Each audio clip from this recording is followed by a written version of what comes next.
యాదగిరిగుట్ట లక్ష్మీనరసింహస్వామివారి దేవస్థానం ఆదాయాన్ని ఉద్యోగులు గోల్మాల్ చేస్తున్నారు.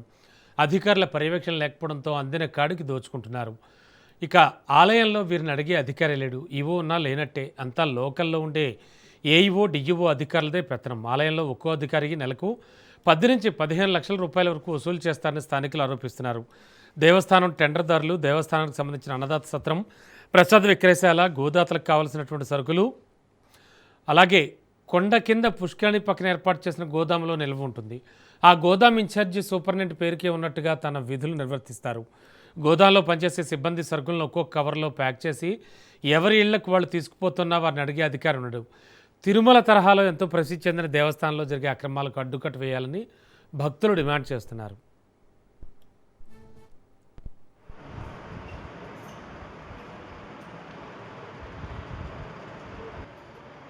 सुपरिटेंडेंट